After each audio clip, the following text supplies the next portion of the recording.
The gunshot echoing across Willow Creek made Hannah O'Sullivan drop the bouquet of wildflowers she'd been gathering at the edge of town. Heart pounding against her ribs, she gathered her skirts and ran toward the only sanctuary she could think of, the weathered white church that stood as a beacon of hope in their small frontier town of 1876 Wyoming Territory. Behind her, dust clouds rose from galloping hooves and angry shouts carried on the wind. Hannah had no intention of finding out who was chasing whom. She simply knew danger followed such sounds in these parts. Hannah slipped through the church's side entrance, her breath coming in sharp gasps. The cool interior provided immediate relief from the blistering August heat, but offered little solace for her racing thoughts. The building was empty. Reverend Thompson always took his midday meal at the boarding house, leaving her alone with the echo of her footsteps on the wooden floor. Hearing the commotion growing closer, she ducked behind the heavy oak door, pressing herself against the wall and trying to quiet her breathing. The church door creaked open moments later. Hannah held her breath, her fingernails digging half-moons into her palms. Heavy boots thudded across the threshold, followed by the distinct jingle of spurs with each step. A man cleared his throat. "You can come out," a deep voice called, gentle despite its obvious strength. "Whoever's hiding, you're safe now. Those rustlers are headed south, and Sheriff Miller's posse is right behind them." Hannah remained frozen, unsure if she could trust the stranger. Only when she heard him sigh and turn toward the door did she speak. "Wait," she said, her voice barely above a whisper as she stepped from behind the door. The cowboy turned, his eyes widening slightly at the sight of her. He stood tall in the doorway, sunlight streaming in behind him, casting his face in shadow while illuminating his broad shoulders. When he stepped forward, his features came into view: strong jaw dusted with stubble, kind eyes the color of summer grass, and a mouth that curved easily into a smile. "Preston O'Malley," he introduced himself, tipping his worn leather hat. "New foreman at the Rockingham." Hannah smoothed her skirts, suddenly conscious of her disheveled appearance. "Hannah O'Sullivan, my father runs the mercantile." Preston's eyes showed recognition.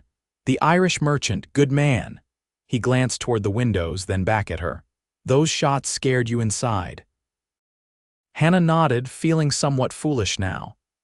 "I've been in Willow Creek barely 3 months. I'm not used to the excitement yet," came from back east. When she nodded, he continued, "You'll get used to it, though I hope you don't have to." His smile transformed his face, softening the hard lines earned from years under the sun. "May I escort you home, Miss O'Sullivan? Your father might be worried." Hannah hesitated, studying this man who had appeared so suddenly. There was something steady in his presence, like the mountains that framed their little valley, strong and unwavering. Perhaps it was this quality that made her nod and accept his outstretched arm. As they stepped into the sunlight, Hannah noticed the holster at his hip, the revolver sitting there as naturally as if it were an extension of the man himself. Yet his hand on hers was gentle, calloused but careful, as though she were made of porcelain. "Thank you, Mr. O'Malley," she said softly as they began walking toward town. "Preston," he corrected with a smile. "Out here, formalities don't last long." Hannah had spent her first 23 years in Boston, where propriety governed every interaction. The frontier ways still felt foreign to her, but there was something freeing in the simplicity of his request. "Preston, then," she agreed, noticing how his smile deepened at her acceptance. "What brought you to Wyoming, Hannah?" he asked as they walked past the livery where a blacksmith hammered rhythmically on glowing metal. "My mother passed last year," she explained, the words coming easier than they once had. "Father couldn't bear Boston without her, and he had a cousin who'd settled here. He thought a fresh start would do us both good." Preston nodded, understanding in his eyes. "The West has a way of healing broken things." "Is that what brought you here?" Hannah asked, curious about this man who had appeared when she needed someone most. A shadow crossed his face briefly. "Something like that." Before she could inquire further, he continued, "I fought in the war, came west after. Been working ranches from Texas to Montana since '65. Settled here when Mr. Murphy offered me the foreman position 2 weeks ago. They arrived at the Mercantile, a 2-story building with O'Sullivan's General Goods painted in bold letters across the front. Preston stopped at the bottom of the 3 wooden steps leading to the porch. "Here we are, safe and sound," he said, releasing her arm. Hannah turned to him, suddenly reluctant to end their brief acquaintance. Would you like to come in? Father always offers coffee to new faces in town." "Another time, perhaps," Preston replied, his regret seeming genuine. "I've got to report to Mr. Murphy about what I saw of those rustlers." "Of course," Hannah said, trying to mask her disappointment. Preston replaced his hat, which he'd been holding respectfully at his side. "Miss O'Sullivan, Hannah, would it be too forward to call on you properly? Perhaps Sunday after services?" The question took her by surprise, but not unpleasantly so. In Boston, there would have been weeks of proper introductions before such a request. But this wasn't Boston, and Hannah found herself nodding before propriety could object. "I'd like that," she said simply. The smile that broke across his face was like sunrise over the mountains, gradual then brilliant. "Sunday, then." He tipped his hat and turned toward his horse, a magnificent chestnut gelding tied at the hitching post. Hannah watched him mount with the easy grace of a man who'd spent most of his life in the saddle. Only when he disappeared around the corner did she enter the store, where her father looked up from his ledger with concern. "There you are, lass. I heard the commotion and worried." Patrick O'Sullivan's Irish accent had thickened with his anxiety, as it always did. "I'm fine, father," Hannah assured him, hanging her shawl on a peg. "I met someone, the new foreman from the Rockingham." Patrick's eyebrows rose. "Preston O'Malley, heard good things. Murphy says he's the finest horseman in 3 territories." He studied his daughter's face. "And what did you think of him?" Hannah busied herself straightening already neat shelves. "He was kind," she said simply, though the words seemed inadequate for the man who'd made her feel safe with just his presence. "He'll be calling on Sunday." Patrick's surprise melted into a knowing smile. "Will he now?" Hannah felt a blush warming her cheeks. "To be polite, I'm sure." Her father chuckled, returning to his ledger. "Of course, lass, of course." That night, lying in her small bedroom above the store, Hannah found herself replaying the day's events. The fear that had gripped her seemed distant now, overshadowed by the memory of steady green eyes and a voice that promised safety. Sunday suddenly seemed very far away. The next few days passed in a blur of routine. Hannah helped her father in the store, organized the new shipment of fabric that arrived on Thursday's stagecoach, and tried not to look up expectantly every time the bell above the door announced a customer. If Patrick noticed her distraction, he was kind enough not to mention it. Sunday dawned clear and bright, with the kind of blue sky that seemed unique to Wyoming. Hannah took extra care with her appearance, choosing a pale blue dress that her mother had always said brought out the color of her eyes. She pinned her chestnut hair in a simple but elegant style, allowing a few curls to frame her face. "You look lovely," Patrick said when she descended the stairs, his eyes misting slightly. "Your mother would be proud of the woman you've become." Hannah embraced him, inhaling the familiar scent of tobacco and coffee that had been her father's signature for as long as she could remember. "I miss her," she whispered. "As do I, every day," he replied, his voice rough with emotion, "but she would want us to find joy again." He pulled back, studying her face. "Now, shall we? The Lord awaits, and perhaps a certain cowboy as well." The walk to church was pleasant, with neighbors calling greetings and children running ahead in their Sunday best. Hannah felt the now familiar mixture of belonging and otherness that had characterized her months in Willow Creek. She was becoming known here, beginning to find her place, yet sometimes the vast openness of the territory still took her breath away, making her feel small and adrift. The church was nearly full when they arrived, the congregation a patchwork of frontier-life ranchers in their best shirts sitting beside shopkeepers, miners who'd come down from the hills for supplies and worship, and the handful of families who had established the town's first roots.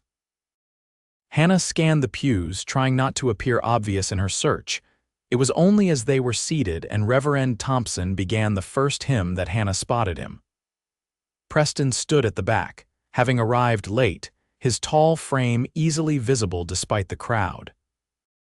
He'd cleaned up considerably, his usually dusty clothes replaced with a dark suit that fit his broad shoulders perfectly, his hair neatly combed, though a rebellious lock fell across his forehead in a way that made Hannah's heart skip.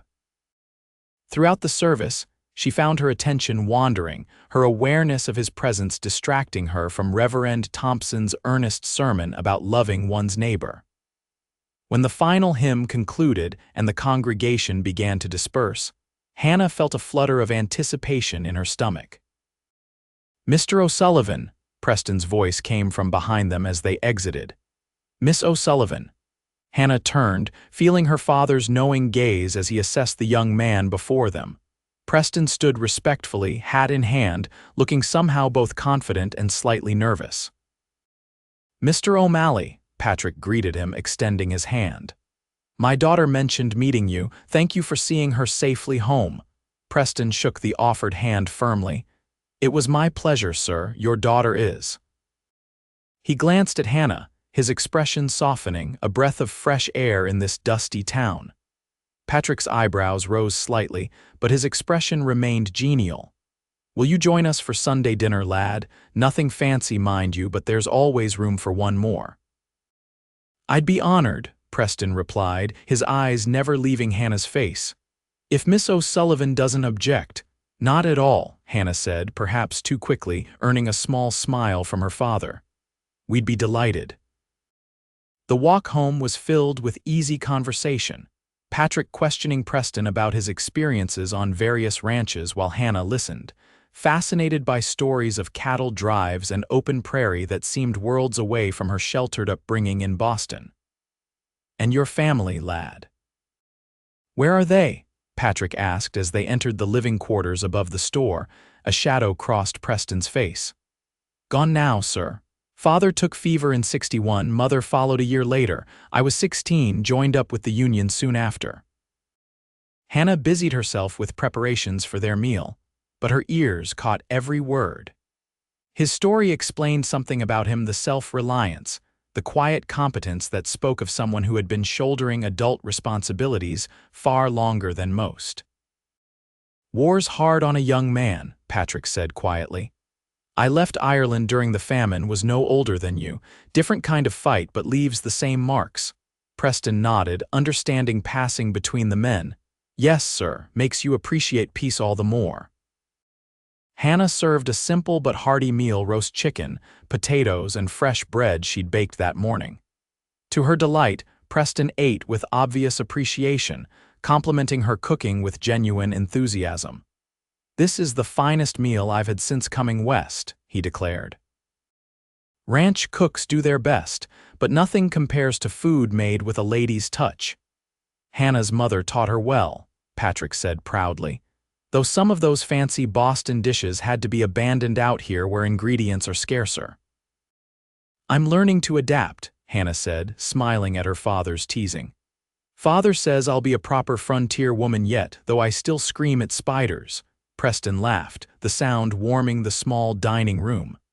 "The rocking empty-case bunkhouse has its fair share. Next time you find one, just send word. I'll ride to your rescue." The image of the tall cowboy galloping to battle a spider made Hannah laugh, and the sound seemed to please Preston immensely. The afternoon passed pleasantly, with conversation flowing easily among the three. When Preston finally rose to leave, the shadows had lengthened considerably.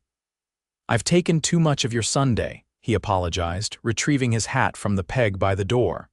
"Nonsense," Patrick waved away his concern. "It's been good to have young company. You're welcome anytime, lad." At the door, Preston paused, turning to Hannah. "Would it be acceptable if I called again? Perhaps you might show me more of the town." Before Hannah could respond, Patrick interjected, "The Founders' Day picnic is next Saturday. Hannah was planning to attend, weren't you, lass?" Hannah shot her father a look that mixed gratitude with mild exasperation. "Yes, I was." "Perfect," Preston said, his smile brightening his entire face. "May I escort you?" "I'd like that," Hannah replied, matching his smile with her own. After he left, Patrick watched his daughter with knowing eyes. "He's a good man, that one, solid, respectful." Hannah busied herself clearing the dishes. "He's just being neighborly, father." Patrick's laugh followed her into the kitchen. "If that's what they're calling it these days, then I've been away from courting far too long." The week passed with agonizing slowness. Hannah found herself watching the street through the store windows, hoping for a glimpse of Preston, though she knew the rocking M kept him busy. Her patience was rewarded on Wednesday when he appeared, dust-covered and apologetic, explaining he'd come to town for supplies and couldn't leave without seeing her. "I should have cleaned up," he said, standing awkwardly just inside the store's entrance, hat in hand. "But Mr. Murphy needs these nails back at the ranch, and I didn't want to miss you." Hannah, who had been helping Mrs. Peterson select fabric for a new dress, felt her heart swell at his earnest expression. "You look fine," she assured him, though fine hardly described how the afternoon sun through the windows caught the gold in his hair, or how his rolled-up sleeves revealed strong forearms tanned by outdoor work. Their conversation was brief, just a few stolen minutes, while her father helped another customer, but it sustained Hannah through the rest of the week. Preston confirmed he would collect her at 10 on Saturday morning for the picnic, and though he didn't touch her, his eyes conveyed an intimacy that left her breathless long after he'd ridden away. Saturday dawned with the promise of perfect weather. Hannah chose a yellow dress that her mother had made for her last birthday, adding a straw hat trimmed with a matching ribbon.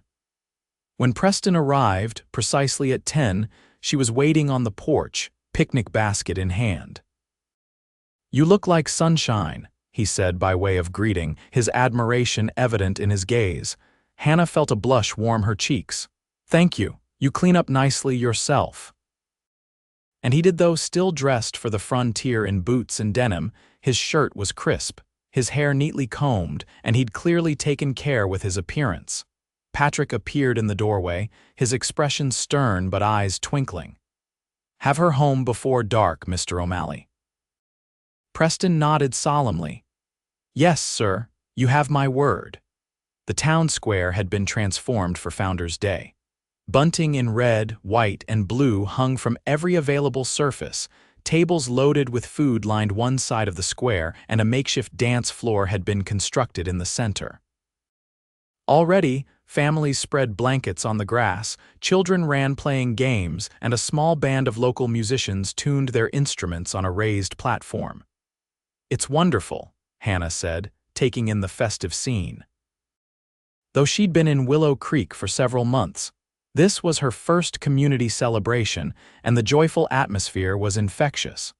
Preston led her to a spot beneath a cottonwood tree, taking the basket from her hands and spreading the blanket she'd brought with practiced ease.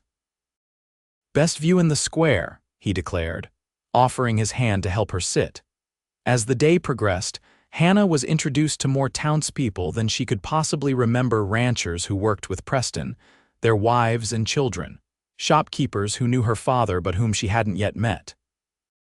Preston stayed by her side throughout, his hand occasionally touching her elbow to guide her, his presence both protective and proud. "You're quite popular," Hannah observed as they returned to their blanket after a tour of the various booths set up for the celebration. Preston shrugged, a hint of color touching his cheeks. "People are just curious about us," he said, then seemed to realize his words. "I mean about you being new to town and me escorting you." Hannah smiled at his discomfort. "And what should they be curious about?" His eyes met hers, suddenly serious. "About whether I'm worthy of walking beside the prettiest girl in Wyoming Territory." Before Hannah could respond, Mayor Daniels called for everyone's attention, beginning the official part of the celebration with a speech about Willow Creek's founding 12 years earlier.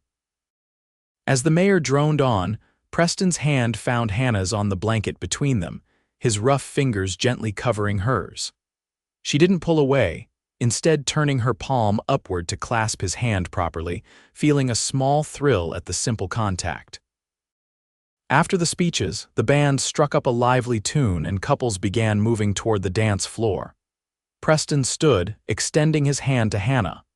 "Would you do me the honor?" he asked, his expression suggesting her answer mattered greatly. Hannah hesitated.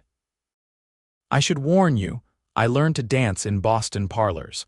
I'm not sure I know these country dances." Preston's smile was reassuring. "Just follow my lead. It's not so different, just a bit more spirited." The dance was indeed livelier than anything Hannah had experienced in Boston's refined society.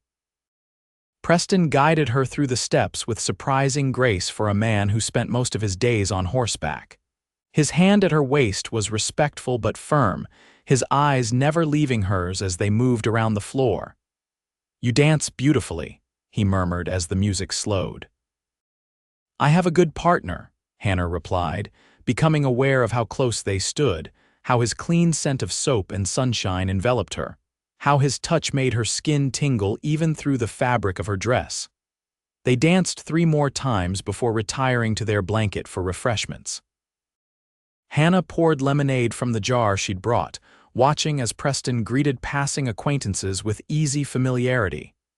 He belonged here, she realized, in a way she was still learning to do. "Tell me about Boston," Preston said as they shared the apple pie Hannah had baked that morning. "I've never been east of the Mississippi." Hannah described the city's cobblestone streets, the harbor with its forest of masts, the libraries and theaters that had been her sanctuaries. "It's beautiful in its way, but very different from here. Everything is closer together, more crowded. The sky seems smaller somehow." "And do you miss it?" Preston asked, his question gentle but direct. Hannah considered this. "I miss certain things, bookshops on every corner, concerts in the park, but there's something about this place." She gestured to the vast blue sky above them, the distant mountains. "It feels like you can breathe here, like there's room to become whoever you want to be." Preston's eyes held understanding. "That's why most of us came west, to find that space." He was silent for a moment, then added, "When I first saw you stepping out from behind that church door, you looked like you belonged here already, despite your fancy Eastern dress and manners." "I was terrified," Hannah admitted with a small laugh. Hardly the composed frontier woman. "Courage isn't about not being afraid," Preston said, his voice low. "It's about facing what scares you. You did that." As evening approached, families began gathering their belongings, children sleepy from a day of play and excitement. Preston helped Hannah pack their picnic things, his movements unhurried despite Patrick's warning about returning before dark. "May I show you something before we head back?" he asked as they left the square. "It's not far." Curiosity overcame Hannah's concern about the fading light. "All right." Preston led her beyond the edge of town, up a gentle slope that afforded a view of Willow Creek spread out below, and the mountains rising majestically beyond. The setting sun painted everything in gold and rose, the small white church where they'd first met standing out against the darkening landscape. "I found this spot my second day here," Preston said, standing beside her. "Whenever the work gets too hard or the ranch too crowded, I come up here to remember why I stayed out west." Hannah understood the gift he was giving her, a piece of himself, a private sanctuary he was choosing to share. "It's beautiful," she whispered, not just meaning the view. When Preston turned to her, the dying sunlight caught in his eyes, turning them to liquid gold. "Hannah," he began, his voice rougher than usual. "I know we've only just met, and you probably think I'm too forward, but I haven't been able to stop thinking about you since you stepped out from behind that church door." Hannah's heart raced at his words, at the intensity of his gaze. "I think about you too," she admitted, the honesty of the moment making her brave. Preston took a step closer, close enough that she could feel the warmth radiating from him in the cooling evening air. "May I?" He paused, his eyes dropping briefly to her lips before meeting her gaze again. "May I kiss you in Boston?" Such a request after so short an acquaintance would have been scandalous. But here, with the vast Wyoming sky above them and the world spread out at their feet, propriety seemed less important than the truth of what she felt. "Yes," Hannah whispered. Preston's hands came up to cup her face with exquisite gentleness, as though she were made of the finest porcelain. His lips, when they met hers, were warm and surprisingly soft, the contact light at first, a question rather than a demand. When Hannah responded, her hands finding their way to his shoulders, the kiss deepened, becoming something that made her forget everything but the taste of him, the scent of him, the feeling of being held as though she were precious. When they finally parted, Preston rested his forehead against hers, his breathing uneven. "I should take you home," he said, though he made no move to release her. "Yes," Hannah agreed, equally reluctant to break the moment. They walked back to town hand in hand, the growing darkness a cloak around their newfound closeness. At her door, Preston kissed her once more, briefly but with promise.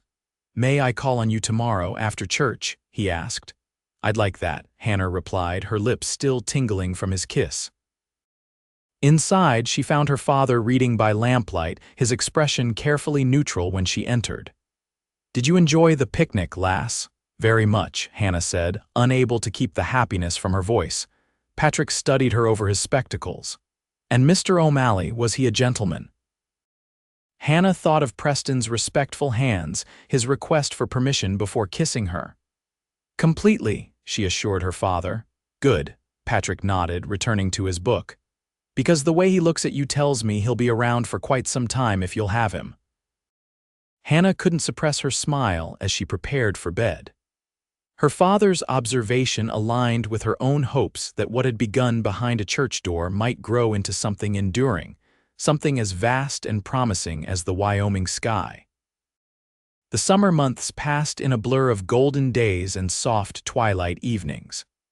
Preston called on Hannah regularly, sometimes just for brief visits when ranch work brought him to town, other times for carefully chaperoned walks along Willow Creek or Sunday dinners with Patrick. Their courtship progressed with a blend of frontier directness and Eastern propriety that suited them both. In late September, as the first hint of autumn touched the cottonwood leaves with gold, Preston arrived at the Mercantile with an unusually serious expression. Hannah had been rearranging a display of canned goods but abandoned her task when she saw him, concern immediately rising. "Is something wrong?" she asked, wiping her hands on her apron. Preston removed his hat, turning it nervously in his hands.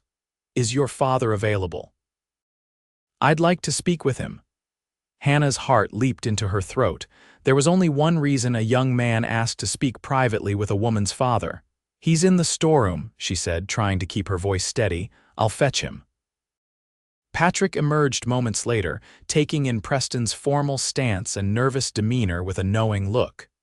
"Hannah, would you mind checking our inventory of coffee? I believe we're running low." It was a transparent excuse to give the men privacy, but Hannah accepted it gratefully, retreating to the storeroom while straining to hear their conversation. She caught only murmurs, then her father's deep laugh, followed by what sounded like a handshake. When she returned, both men wore expressions that confirmed her suspicions. "Hannah," Patrick said, his voice gruff with emotion, "Mr. O'Malley has something to ask you. I'll be in the back if you need me." He squeezed her shoulder as he passed, his eyes communicating both blessing and a father's inevitable sadness. When they were alone, Preston took her hands in his. "Hannah O'Sullivan," he began, his voice steadier now that the hardest part asking her father was behind him. "These past months have been the happiest of my life. I came west looking for a place to belong, and I found it the moment you stepped out from behind that church door." Hannah felt tears gathering, but they were joyful ones. Preston continued, his thumbs tracing gentle circles on her palms. "I don't have much to offer yet. The foreman's cabin at the Rockingham is small and ranching has its lean years. But Mr. Murphy has promised me a partnership if I stay on, and I'm saving to buy land of our own someday." He took a deep breath. "What I'm trying to say, poorly, is that I love you, Hannah. I want to build a life with you if you'll have me."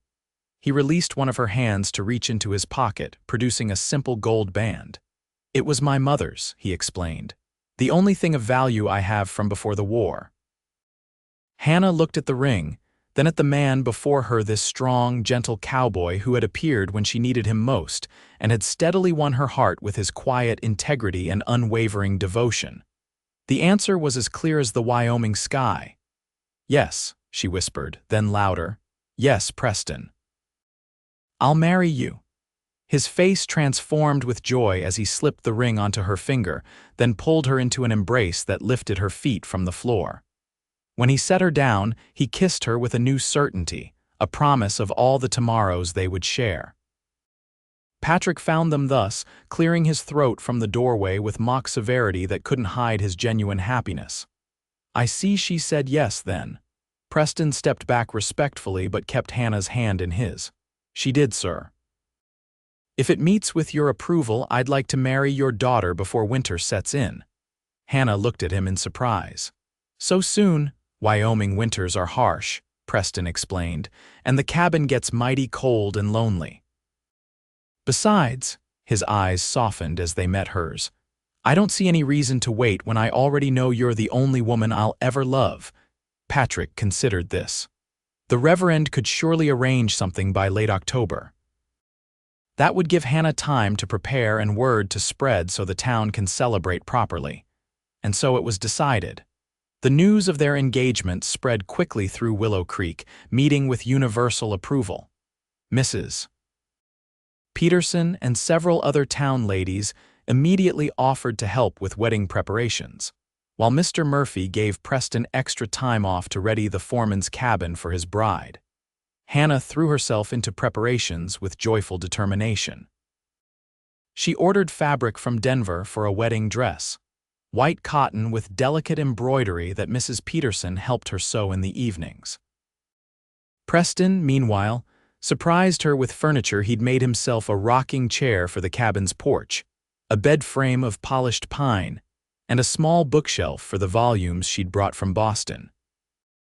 "You'll need somewhere to keep your Shakespeare," he explained when he showed her the shelf, its edges carefully sanded smooth, the wood gleaming with beeswax polish.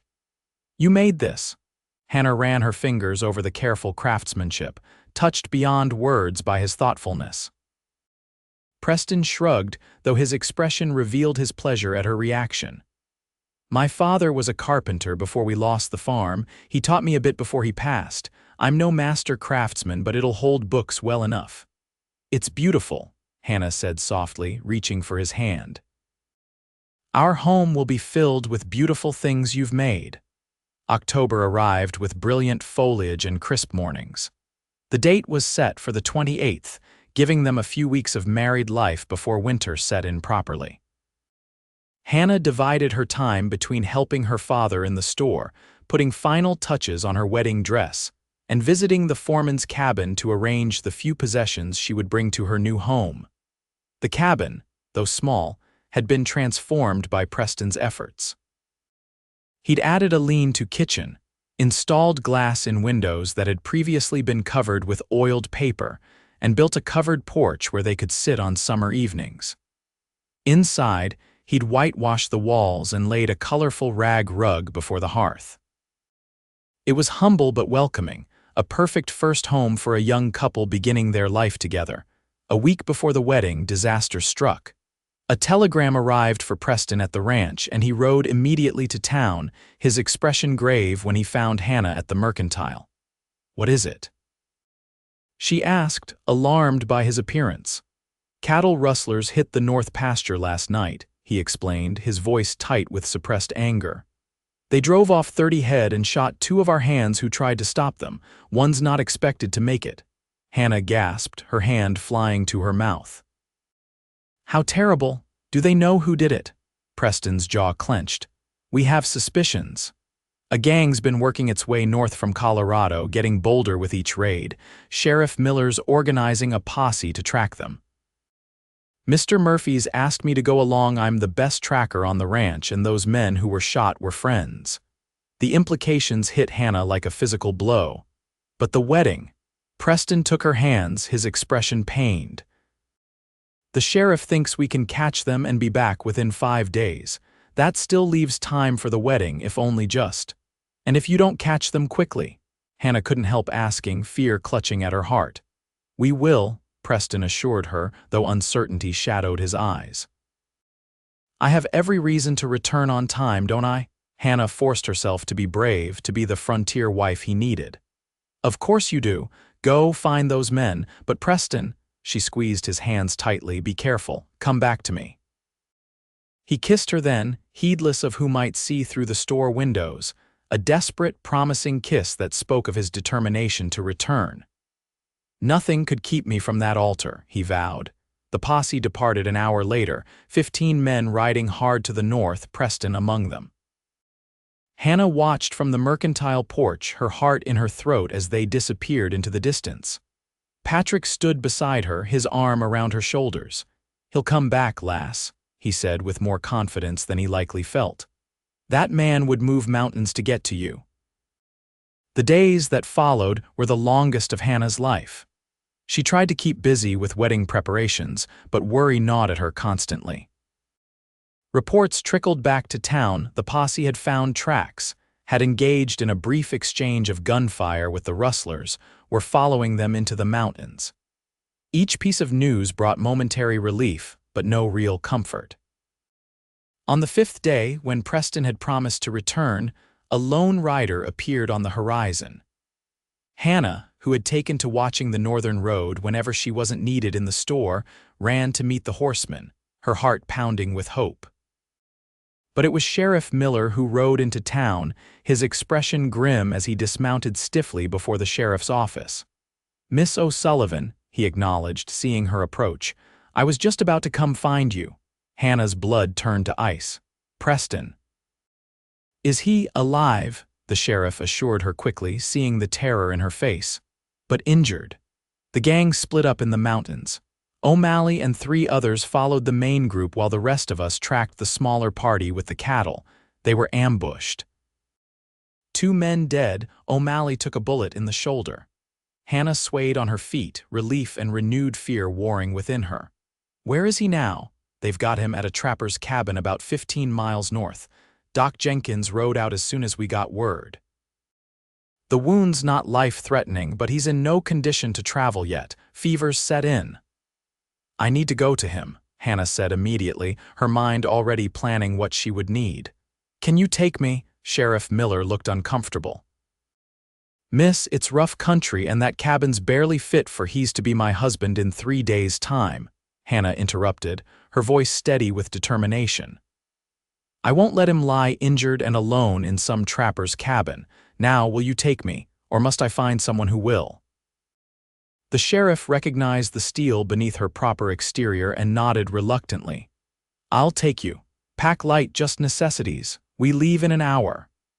Patrick objected strenuously when Hannah explained her plan, but seeing her resolve, finally relented.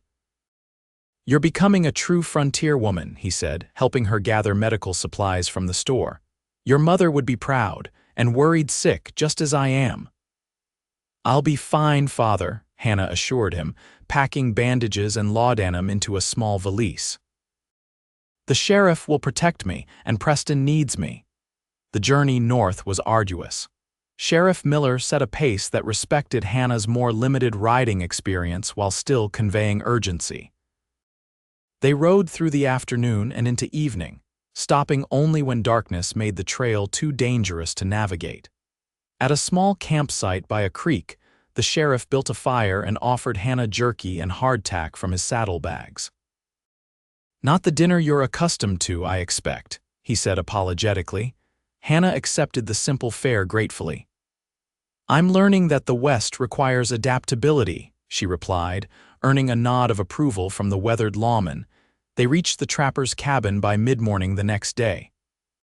It was a crude structure of logs and mud chinking, with a single window and smoke rising from a stone chimney.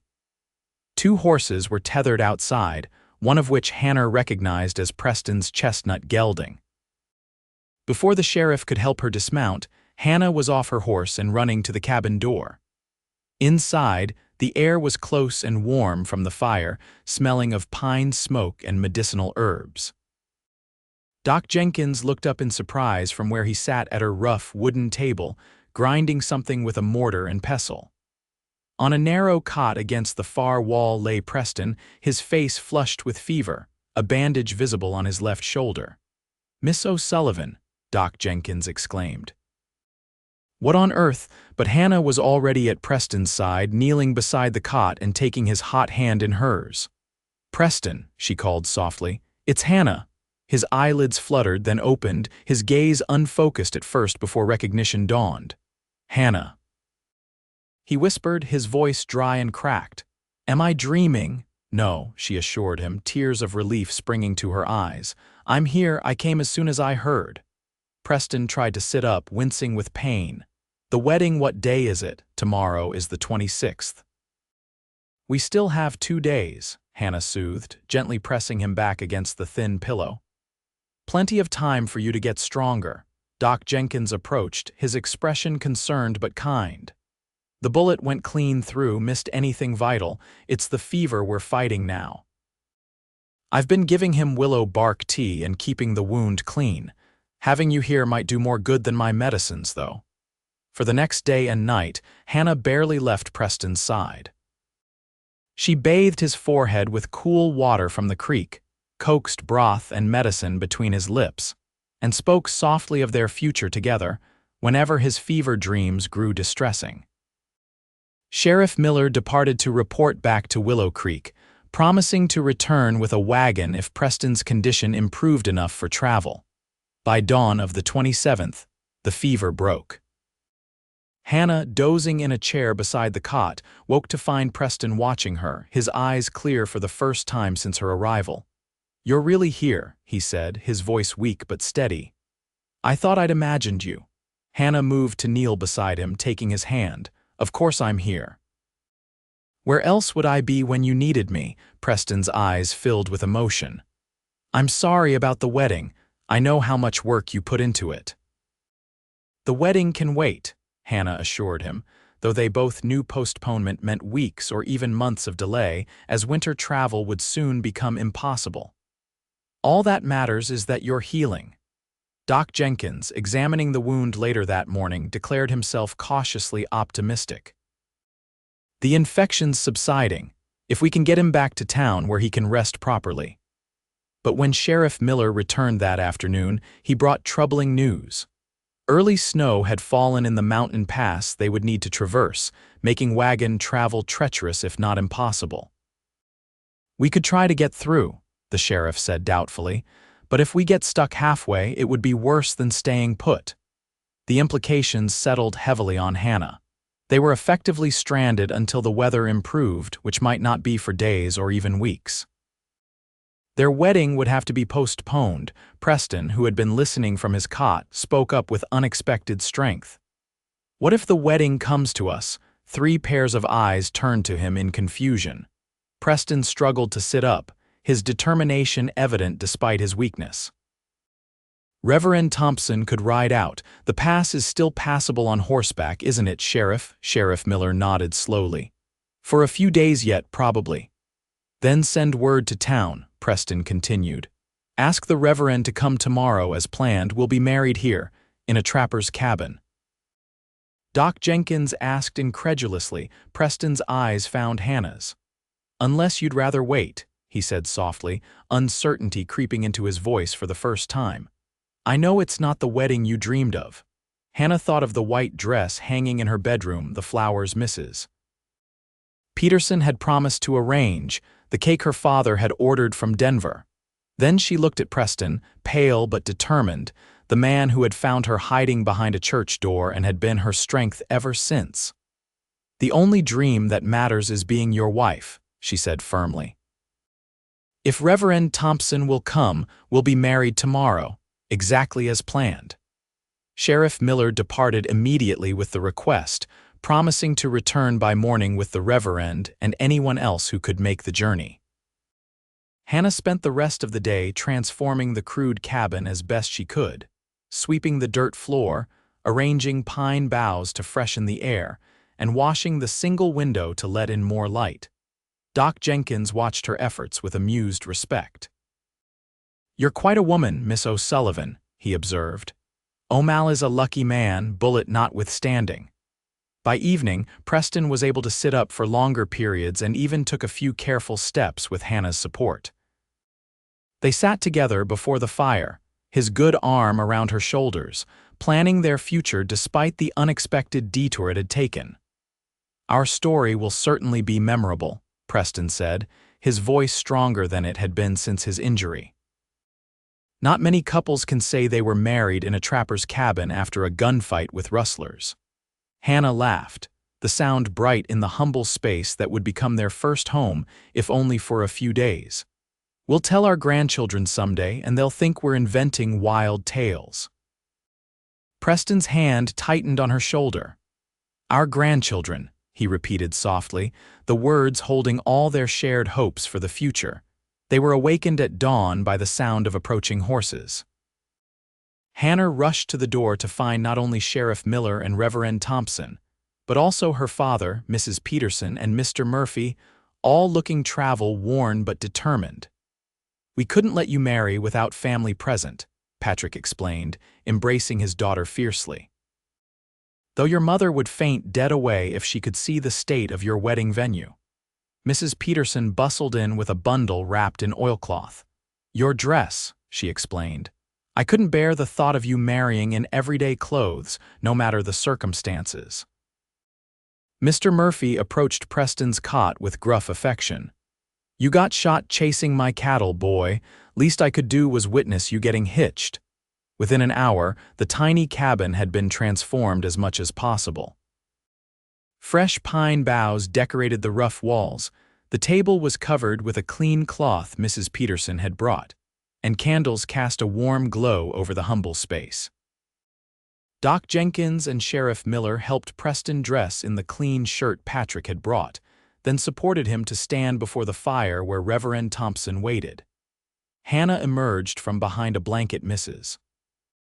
Peterson had hung for privacy, wearing the white dress that had been intended for a church wedding but somehow looked even more beautiful in the golden firelight of the cabin. Preston's breath caught visibly at the sight of her. Despite his pallor and the sling supporting his injured arm, he stood straighter, his eyes never leaving her as she walked toward him on her father's arm. Reverend Thompson, who had conducted hundreds of weddings in his long career, later said none had ever moved him as deeply as the one performed in that trapper's cabin on October 28, 1876. The traditional words took on new meaning, in sickness and in health, resonating particularly as the bride stood supporting the wounded groom. Their hands clasped tightly as they made promises that they had already begun to fulfill. "By the authority vested in me," the Reverend concluded, "I now pronounce you husband and wife. What God has joined together, let no man put asunder." When Preston kissed his bride, the small gathering broke into applause and cheers that seemed to fill the cabin to its rafters. Hannah, now Mrs. Preston O'Malley, felt joy radiate through her like the warmth from the fire, encompassing everything: the unusual setting, the gathered friends, and most of all, the man whose strength and gentleness had captured her heart from the moment she stepped out from behind a church door. Their wedding feast was simple provisions brought by their guests, supplemented by venison stew Doc Jenkins had prepared, but Hannah thought even the finest Boston hotel couldn't have provided a more satisfying meal. They ate around the small table, sharing stories and laughter that transformed the crude cabin into a home filled with love. As afternoon turned to evening, the reality of their situation became apparent. The cabin had only the single cot where Preston had been recovering, certainly not enough space for all their guests.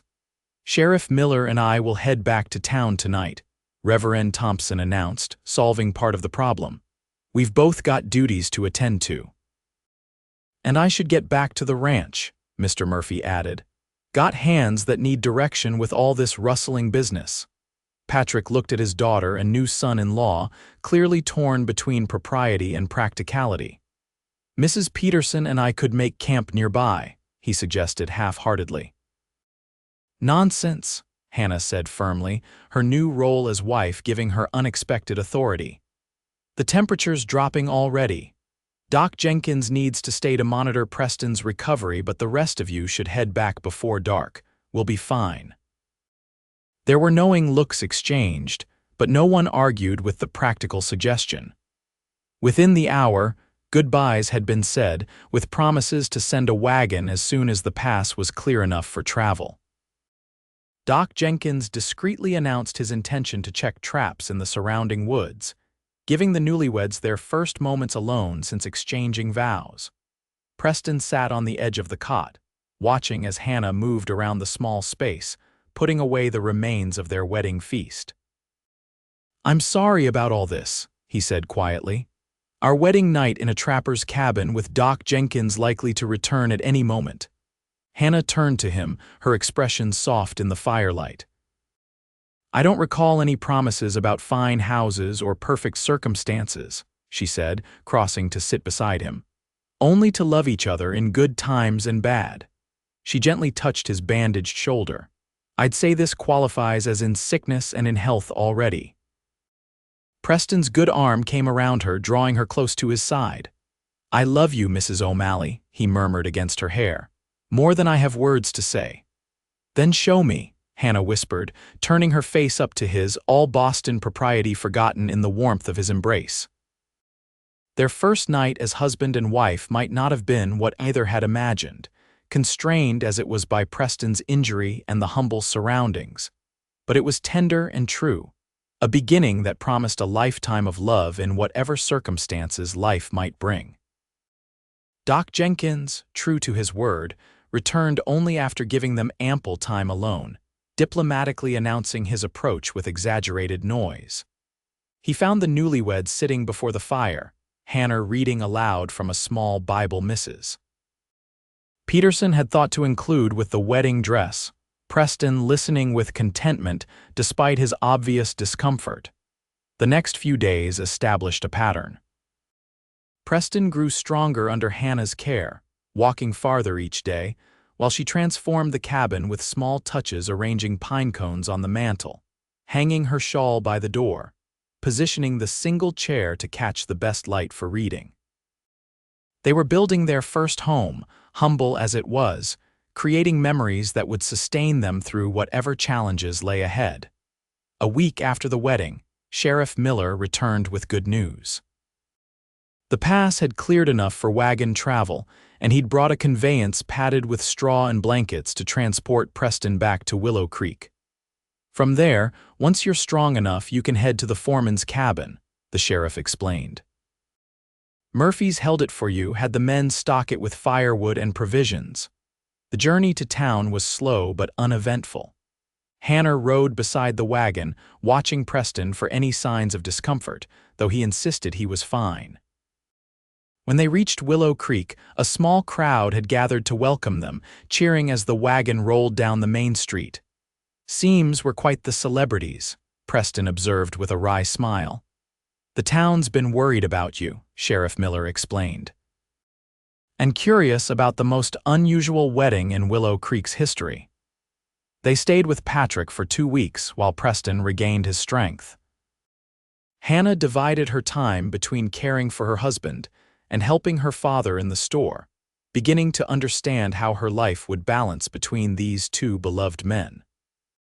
Patrick, for his part, treated Preston like the son he'd never had, the two men developing an easy rapport that warmed Hannah's heart.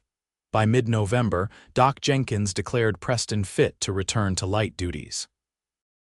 The journey to the Rocking M was a milestone, Hannah's first trip to what would truly be their home, the foreman's cabin Preston had prepared so carefully before his injury.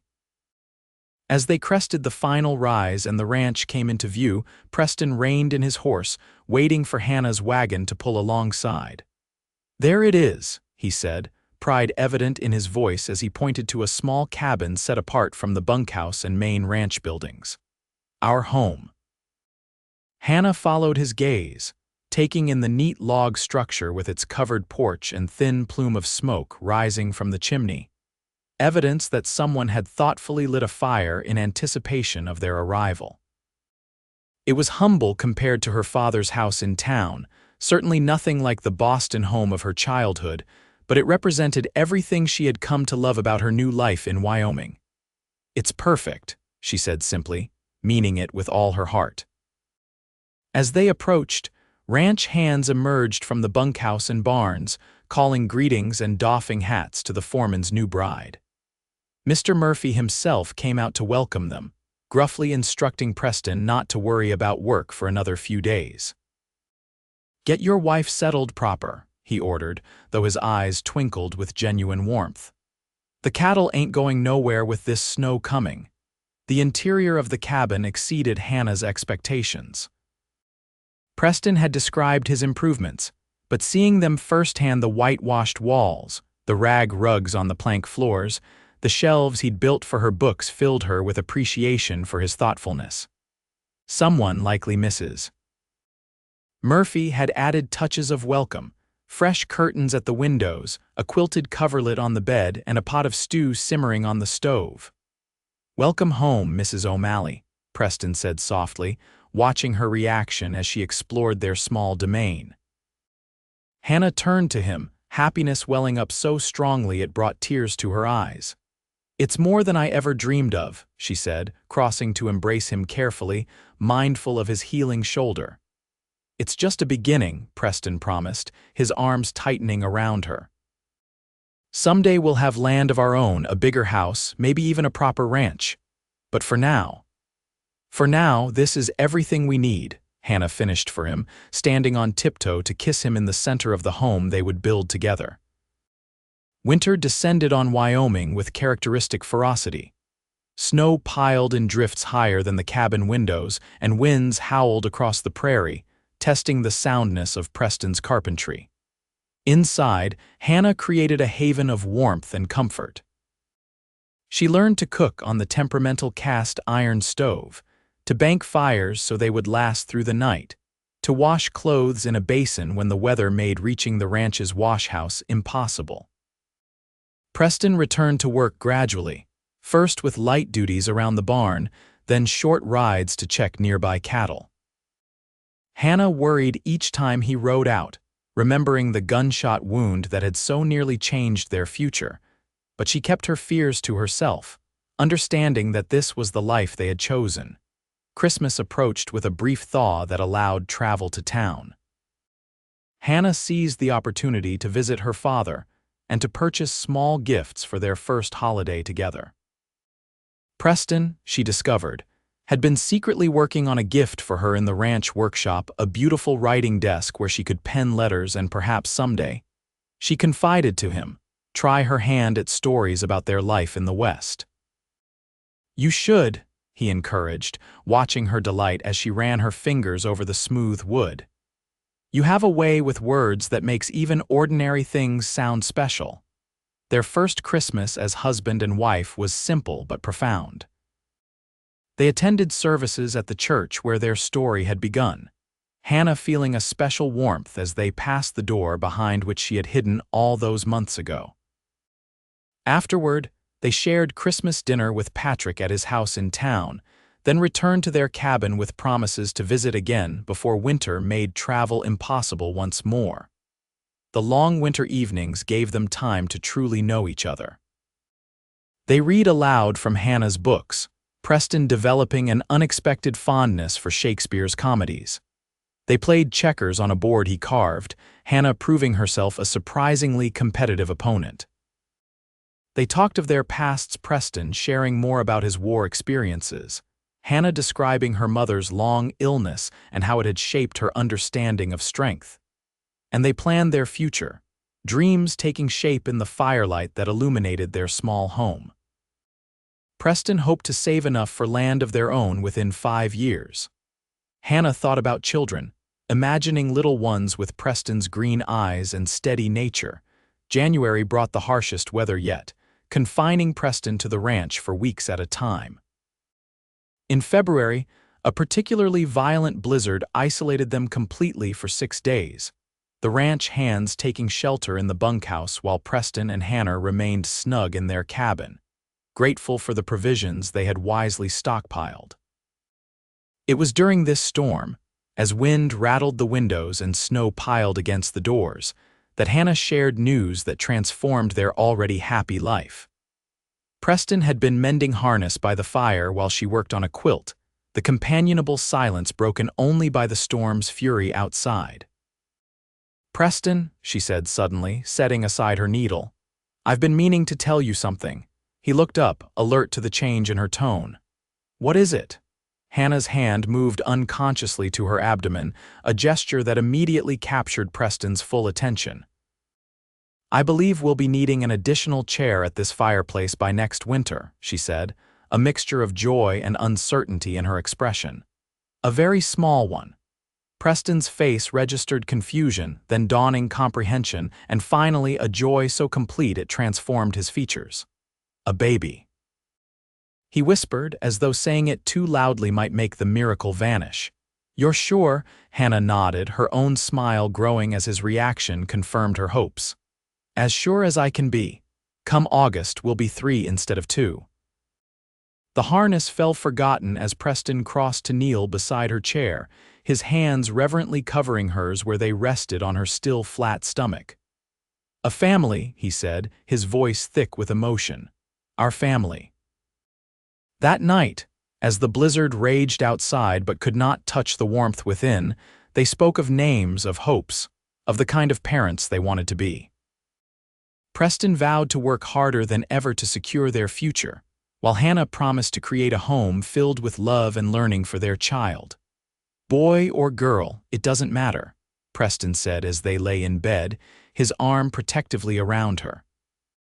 "Though I confess I picture a little girl with your eyes and smile." "While I see a boy as strong and kind as his father," Hannah replied, nestling closer to his warmth. "Either way," Preston murmured, sleep beginning to claim him, "our child will know they are loved every day of their life." Spring, when it finally arrived, seemed especially vibrant after the long winter. As the prairie came alive with wildflowers, Hannah's body changed too, the first gentle curves of motherhood beginning to show beneath her dresses. Preston watched these changes with wonder and increasing protectiveness, insisting she rest more and taking on additional household tasks, despite his long hours with the ranch's spring calving. In May, Mr. Murphy called Preston to his office for a conversation that would change the course of their lives. The older rancher had been impressed with Preston's dedication and skill, particularly his handling of the rustler situation despite his injury. "I'm getting too old for the day-to-day running of this place," Murphy explained, pouring whiskey for himself and Preston. "My sons prefer city life in Denver. What this ranch needs is someone who loves it, who sees its potential." Preston nodded, unsure where the conversation was heading. "I'm offering you a quarter share in the Rocking M," Murphy continued, watching Preston's expression carefully. "With the opportunity to buy another quarter over the next 5 years. Eventually, you could own half this ranch with an option for the rest when I'm gone." Preston sat stunned, the whiskey untouched before him. "Mr. Murphy, I don't know what to say. I have some savings, but nowhere near enough to buy a share in a ranch this size." "Who said anything about buying the first quarter?" Murphy smiled at Preston's confusion. "Consider it payment for getting shot while protecting my property, and recognition of what you've brought to this place. The terms for the rest we can work out to be fair to us both." Preston thought immediately of Hannah, of their child growing inside her, of the dreams they had whispered by firelight through the long winter. "I need to discuss this with my wife," he said finally. "Of course you do," Murphy agreed. "But I've seen the way that woman looks at you. I doubt she'll object to becoming part owner of the finest ranch in the territory." When Preston returned to their cabin that evening, Hannah knew immediately that something momentous had happened. "What is it?" she asked, setting aside the tiny gown she had been sewing. Preston explained Murphy's offer, watching her face closely for her reaction. "It would mean staying here, making this place our permanent home rather than saving for our own land. he concluded. But it would give our children security I never dreamed possible. Hannah rose, crossing to where he stood, taking his work roughened hands in hers. When I left Boston, she said softly, I thought I was leaving behind everything familiar for an uncertain future. Instead, I found you, and through you I found home. She placed one of his hands on her growing belly. This is our land now, the place where our child will grow up. Mr. Murphy is right, you've earned this opportunity. The decision made, they celebrated that night with a special dinner Hannah prepared, followed by a walk to the ridge overlooking the ranch that would now truly be their home. Standing there as sunset painted the vast Wyoming sky with gold and crimson, Preston wrapped his arms around his wife, his hands cradling their unborn child. From behind a church door to here, he marveled, his breath warm against her hair. Who could have imagined such a journey? Hannah leaned back against his strength, feeling complete in a way she had never known was possible. It's only beginning, she said, watching as the first stars appeared above the land that would sustain generations of O'Malleys to come. Our greatest adventures are still ahead. And there on the ridge, with the rocking M spread below them and the endless promise of the frontier stretching to the horizon, Hannah knew with absolute certainty that she had found exactly where she belonged, not behind a church door, hiding from the unknown, but here in the arms of the cowboy who had invited her to step into a life more wonderful than any she could have dreamed. August brought sweltering heat, and the ripening of their first garden, vegetables Hannah had planted in spring now providing fresh food for their table. It also brought increasing anticipation as her time grew near. Doc Jenkins visited weekly, pronouncing mother and child healthy but advising Hannah to rest more as her body grew heavy with new life. Preston hired a young woman from town to help with household tasks, despite Hannah's protests that she could manage. You're carrying our greatest treasure, he insisted, his hand gentle on her rounded belly. Let me take care of you both. On the morning of August 17, 1877, Hannah woke to the first pains of labor. Preston sent a ranch hand galloping toward town to fetch Doc Jenkins, then set about preparing the cabin as Hannah had instructed weeks earlier, heating water, gathering clean linens, and trying unsuccessfully to hide his mounting anxiety.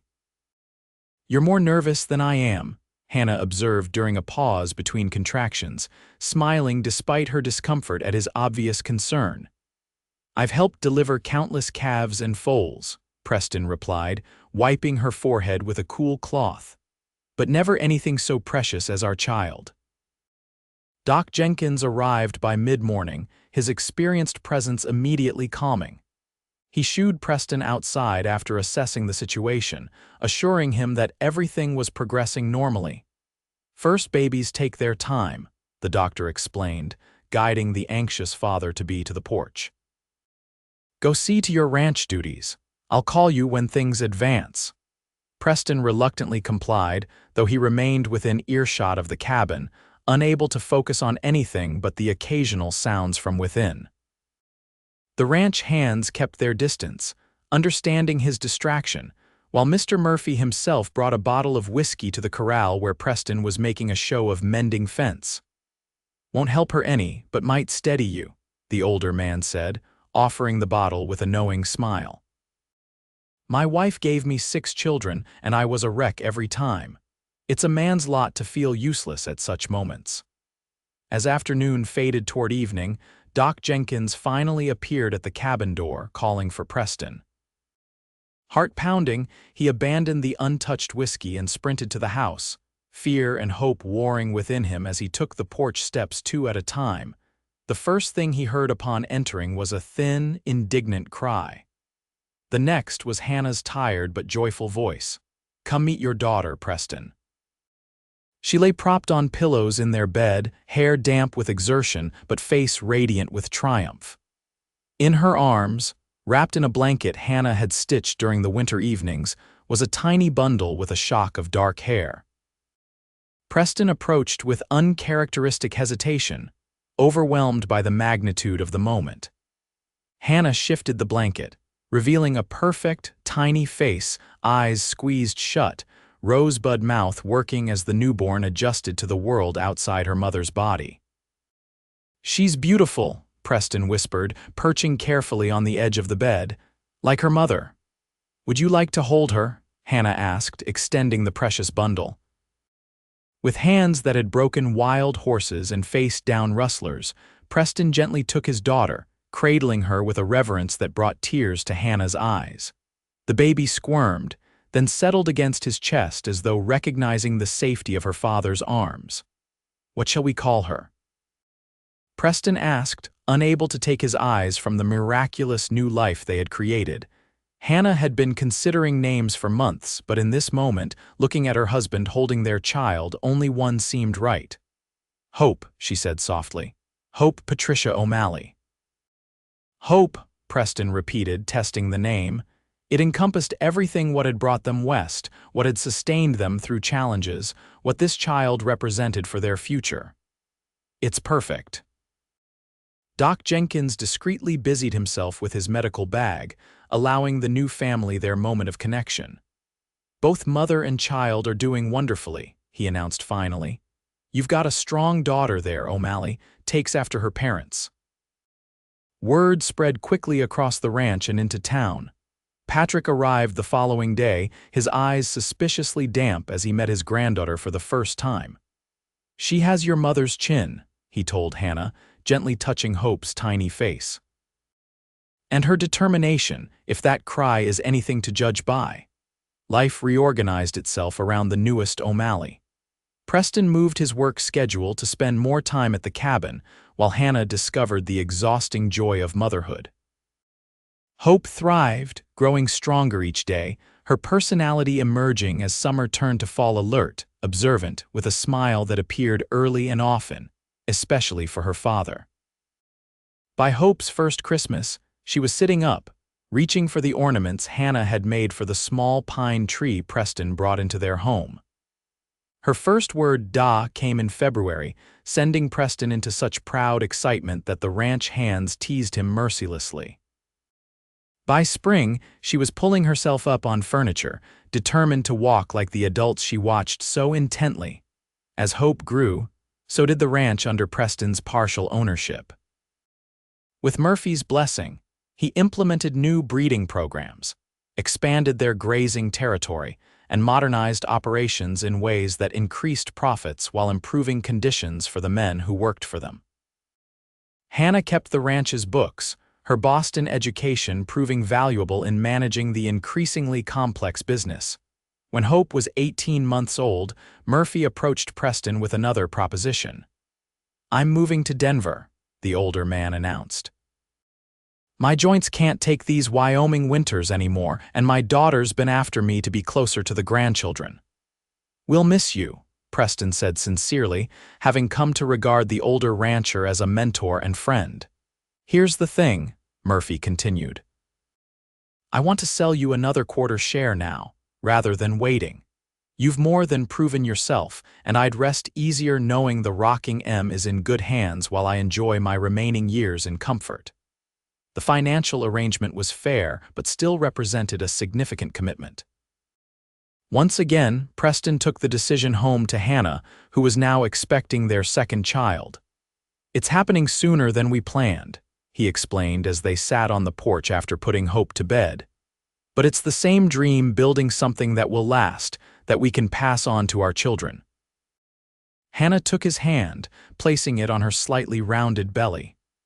"This little one and Hope will grow up knowing the value of hard work and the legacy their father created," she said confidently. "We should do it." By the time their son, Patrick William O'Malley, was born in November of 1879, Preston and Hannah owned half the Rockingham outright. The foreman's cabin had been expanded with a nursery and larger kitchen, though they still lived simply, investing most of their profits back into the ranch. The small family thrived in the frontier environment. Hope, now 3, became her father's shadow, accompanying him on short rides around the ranch perched before him in the saddle, her dark curls flying in the wind. Patrick, whom they called Will to avoid confusion with his grandfather, was a sturdy, cheerful baby who rarely cried and seemed content to observe the busy world around him. As their family grew, so did Willow Creek. The railroad arrived in 1880, bringing new settlers, businesses, and opportunities. Patrick O'Sullivan's mercantile expanded to serve the growing population, though he increasingly left day-to-day operations to his assistant, spending more time with his grandchildren at the ranch. Preston and Hannah's partnership deepened with each passing year. They weathered the challenges common to ranching life: drought seasons, harsh winters, fluctuating cattle prices, with a united resilience that earned them respect throughout the territory. When Murphy passed away peacefully in Denver in 1882, his will offered Preston first option to buy the remaining quarter of the ranch, cementing the O'Malley's position as one of the area's most established families. Their family continued to grow as well. Emma Rose joined them in 1882, followed by Joseph Thomas in 1885. Each child brought new joy and new dimensions to their lives, the cabin expanding again and again to accommodate their growing numbers, until Preston finally built the larger house. They had once only dreamed about a comfortable two-story home with a wide porch where Hannah could rock their children while watching the sun set over the land they had come to love so deeply. On a spring evening in 1886, 10 years after they had met behind the church door, Preston and Hannah sat on that porch, watching their 4 children play in the yard. Hope, nearly 9, was teaching 6-year-old Will to lasso a wooden post, her instructions serious and precise.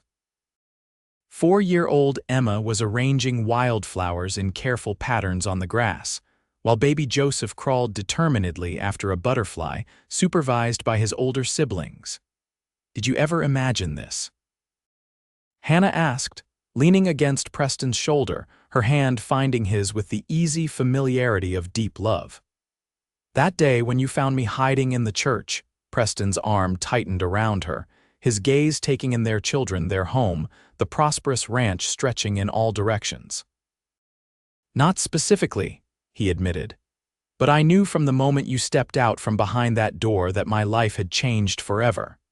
Hannah smiled, remembering her own impressions from that day, how safe she had felt in the presence of this stranger who had become the center of her world.